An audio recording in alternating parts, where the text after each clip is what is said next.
Hi, everyone. It's a huge pleasure to be here, and I'm very excited to also now be part of CB. For those of you who haven't met me yet, I'm Ramon Weber. I just started this semester as a new faculty at the Department of Architecture, and as we heard before from Gail, I'll also be starting to work very closely with CB, and we have some very cool projects in the pipeline, also with embodied carbon that was mentioned before. And I'm very excited to be here and looking forward also to the discussions today and tomorrow. And so because it's my first CB meeting, I thought I would just give you a small or introduce myself a little bit, so maybe you understand a little bit more where my research is coming from and where I want to push it further, and maybe we can think of new ways to collaborate. So I'm from Zurich, from Switzerland. I studied very traditional architecture at ETH in my hometown in Zurich, and then went more and more into kind of technology and how kind of we could combine computation with kind of form making and generation. I worked at Zaha Hadid Architects in architectural practice, and then around 6 years ago, I came to the US to go to the Media Lab, doing more work on kind of experimental digital design, fabrication, 3D printing, and new types of digital design tools. And in the last few years during my PhD, I went back a little bit into architecture and sustainability and kind of thinking of how we can use all these new technologies and new tools that we also developed from like an experimental architectural design side and also from computer science and other disciplines, and how can we use them to kind of better understand buildings as a whole and kind of create these new types of design tools that would then not only inform the design of maybe experimental structures, but all buildings and normal architectural buildings. And so now, as of this semester, I'm a new assistant professor at the department. I'm teaching at the moment an undergraduate course in structural design. And next semester, I'll be doing a class on artificial intelligence and how this interfaces with sustainability in the built environment. And so my kind of overall research question that I want to kind of tackle, also maybe an open question for all of you, is like, how can we better integrate architectural technologies and design to create more performative structures that use less resources? And so for this presentation, I'll have like 4 small chapters as quick introduction. Then I'll go through in depth through like one of the big new research projects that I've been working on and continue to be working on, which is a graph-based method for representing building floor plans. And then we're going to go through and talk a little bit more what that means for building performance and what kind of new insights we get through these methods of automation. And then at the last, we'll go for like talk a little bit more about applications. And so I want to spend a few minutes on this slide. So this is a map of the world, and collected here you see the estimated building floor area of the world in 2050. So the UN estimates that our global floor area of all buildings will double until 2050. And so we currently have around 230 billion square meters of existing floor area, and we're going to have an additional 230 billion square meters of floor area. And so to put this in maybe context, that's like a New York every month being built, which is absurd, right? And so these dots are to scale. So you see that this development doesn't happen everywhere at the same time, right? So and also you see that there's big differences in kind of the amount of new buildings versus the amount of existing buildings all across the world. So we see in North America, right, you have almost 3/4 of the buildings will be still existing buildings, right? So that means the challenges around decarbonization, around like building more sustainably, are also going to be more in the development and adapting of our existing infrastructure and existing buildings, for example, with building retrofits. Whereas in other parts of the world, especially in like, for example, in India, 3/4 of the buildings are yet to be built. And so we all like know the challenges around decarbonization, and that the built environment contributes like almost 40% of our global carbon budget. And now we see this, and we have to make sure that our buildings use less energy, but then actually we have to build double the amount of buildings. So it's like a huge challenge, and we need to figure out how we could kind of bring technologies into the world that would reduce not only the energy use of these buildings, but maybe also reduce the amount of space that we actually have to build in order to accommodate everyone and in order to give people affordable places to live.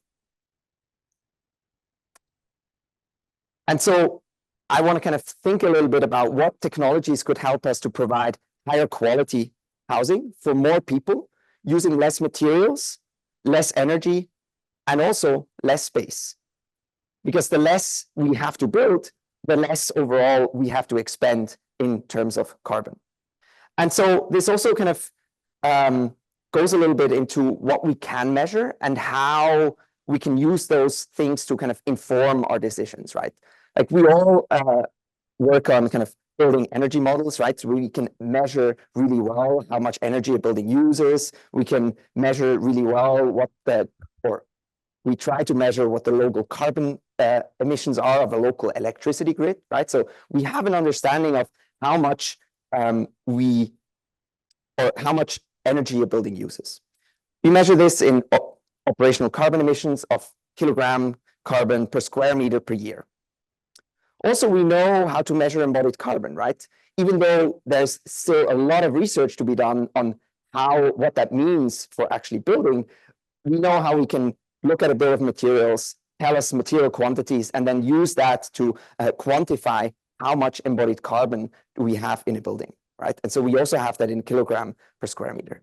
But unfortunately, like buildings are not just like these quantitative numbers, but there's also a lot more qualitative aspects, which are really hard to measure, right? Like, how do we use spaces? How could we reduce maybe the amount of space that people used to live or use for their offices, right? These are all things that are more spatial and they're really hard to like get into numbers. And so in my research, I want to kind of think a bit about how we could like combine all these three things to kind of think about buildings more holistically. And so for this, I want to introduce a new research paper that just came out like 2 weeks ago. It's called "A Hypergraph Model Shows the Carbon Reduction Potential of Effective Space Use in Housing." That was just published in Nature Communications. And it was like basically the biggest part of my PhD thesis that I now also hope to push to the next level with you and also CBE. And so the idea is like, how could we create these new like integrated design methods and tools to like bridge the gap between energy, structure, and space, right? And also to do that, how can we capture the spatial and environmental performance of how buildings are configured and how their interior layouts work? And so for this, the main problem was that we didn't have a way how we could represent interior space quantitatively in residential buildings, right? We know how to measure it in square meters, but we can't put square meters into a design algorithm that like spits out a new apartment, right? And so the research was about how could we kind of rethink and create an architecture-specific data structure that would allow us to like represent this. And so going from an architectural design, we can abstract a programmatic layout, right? That's also how a lot of us architects like design a building. And so my research then created this, what I call hypergraph, which is basically a combination of different graph-based property of these programmatic layouts that we can then use to like quantify aspects of a building. And it works both ways. So the hypergraph is something that we can extract from an existing residential building, but it's also something that we can combine with a new design space in order to create a programmatic layout. So it's kind of this circular thing that we can kind of manipulate to represent. And it's a little bit maybe, it's a little confusing, so I'll try and walk a little slower through the steps of how that works. And so here you see a typical or a small apartment floor plan, and where the hypergraph basically chops up this apartment into smaller pieces. And this chopping up into smaller pieces is kind of the way how we then geometrically represent the geometry. I'll just try and show this once more. And so we not only represent basically the spaces themselves, but the hypergraph as this like graph-based data structure becomes kind of a recipe of how to actually make a space, right? And so it's kind of like a implicit geometric and kind of combines both attributes that describe the building, but also are like a recipe for making these kind of buildings.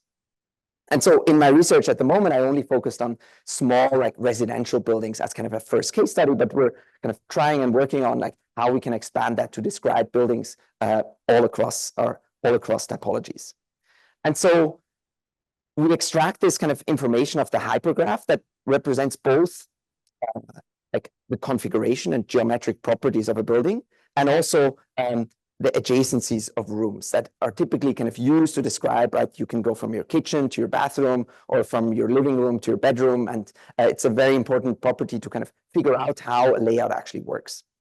And so we can take from one existing floor plans these geometric properties of where the different programs are inside the space. And also we can extract the boundary, so like kind of the silhouette of the room.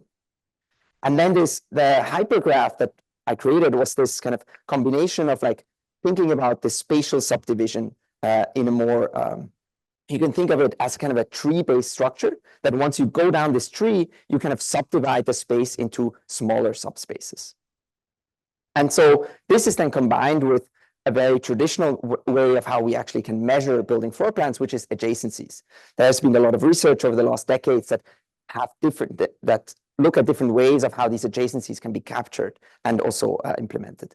But what we found out is that adjacencies alone are not enough to actually represent the geometry of floor plans. So in this hypergraph, we kind of combine the adjacencies, which means what room is next to what, right? And what room connects to what room, with this geometric spatial subdivision in order to kind of represent the building floor plan. And what does that mean? So here on the left, you see, or on your left, you see small graphs, right? You can have the same graph and you apply it to a different building boundary. And that gives you different floor plans that all have the same topology and kind of interior configuration.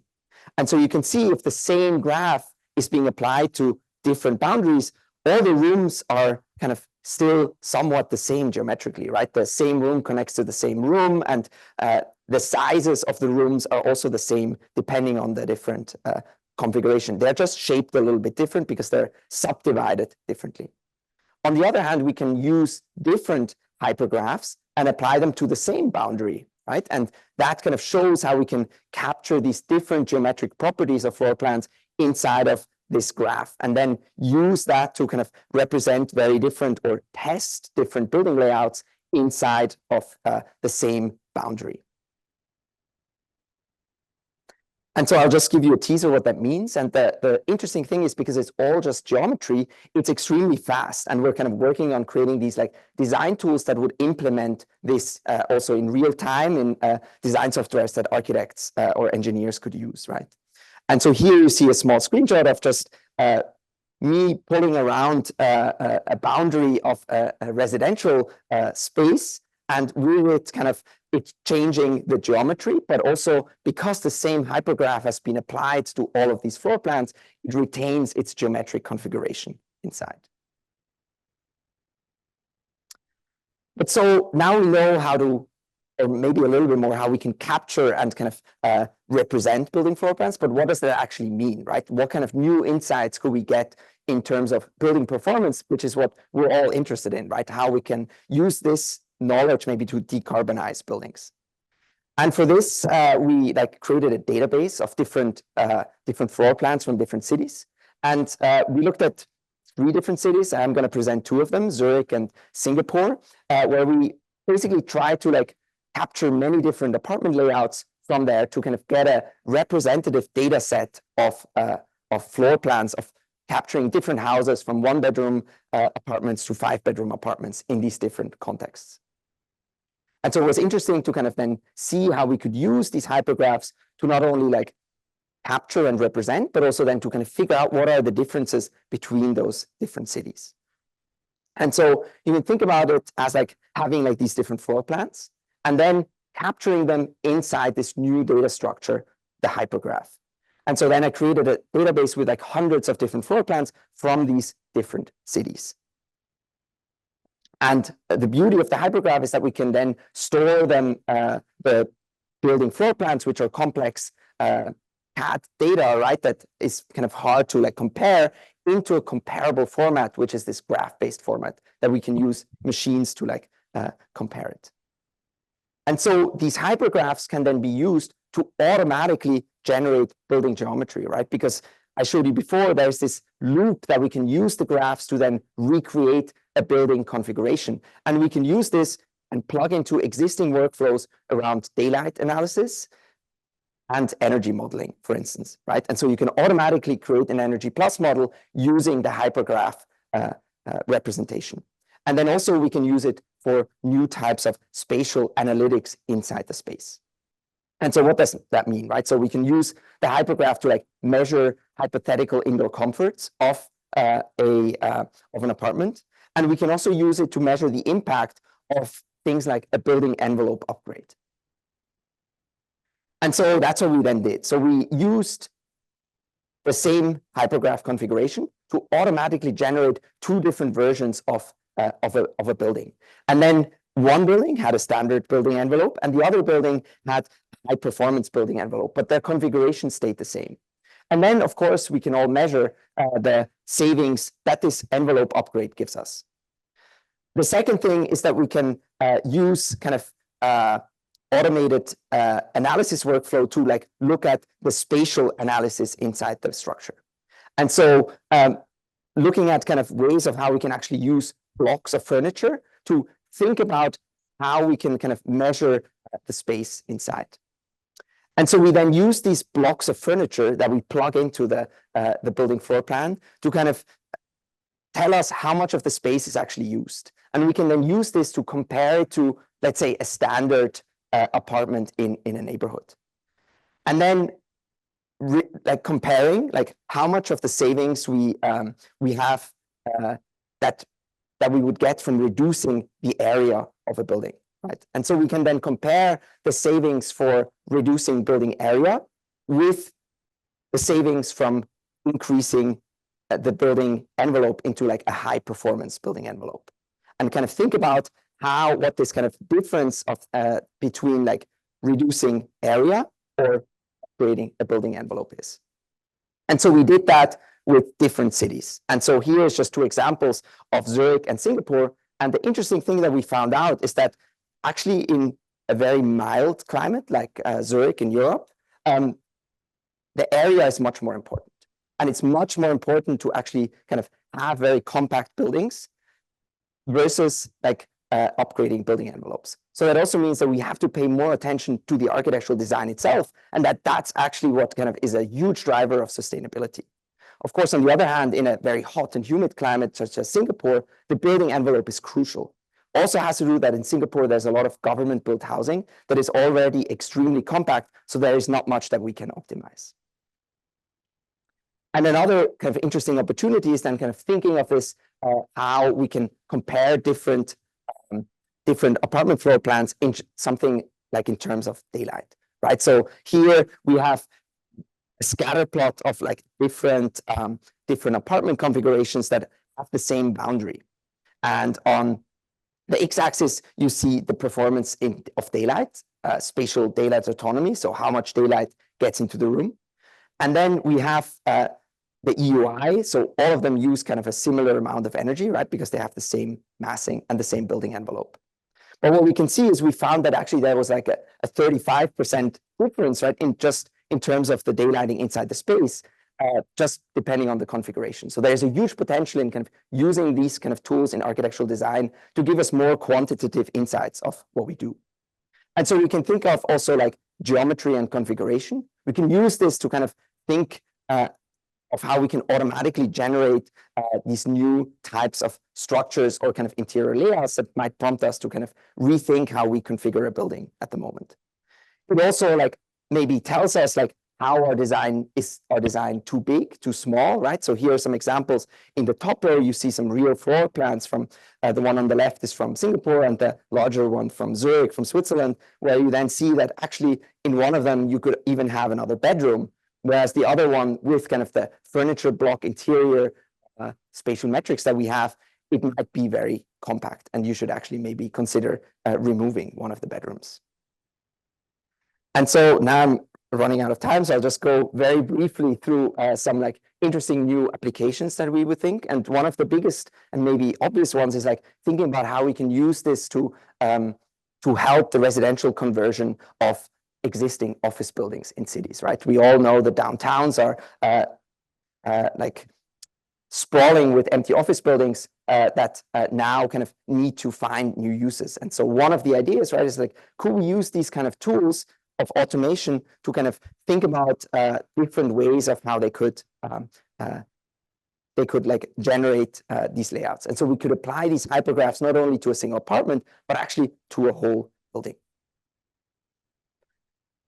And so kind of thinking about how we can like test fit different layouts inside of an existing buildings or a new building, and then use it to kind of automatically quantify the performance of different design options in terms of energy and of daylight. Right, and so these residential conversions are a big thing in all cities, and especially also here in downtown Oakland or San Francisco, where we could have, I think, a big impact. And so here I just kind of tried like a first case study where we used some existing office buildings that actually were converted, and we were trying to see how could we actually do the same thing that the developer did, and kind of doing the same interior configurations and figuring out what would be things that we could do better than by hand, right? Kind of thinking about how we could create geometric configurations that maybe would have less protrusions of structural columns inside of your apartment, or they would give you more daylight. And interestingly, we were able to kind of generate with these artificial floor plans that were very similarly performing than the reference build project. And so then I'm also in my research thinking about how we can kind of go and create these new procedural algorithms that maybe help us go from apartment to whole building. And so kind of in the future, and that's also like an invitation to everyone, I want to kind of figure out how we can kind of work a little bit more at these interfaces of the different disciplines, right? Like thinking about what are the spatial implications of maybe structural design choices, and using then apartments to kind of quantify that. And then also think about what is the relationship between condition space and building form and building performance, right? And using these like high fidelity bottom-up models to kind of give us like answers to these questions. And then also think about it on like an urban scale to think about opportunities of densification or building policy or building codes that would be better to help us in the future. Yeah, and so thanks so much for your time, and happy to answer any questions now and later.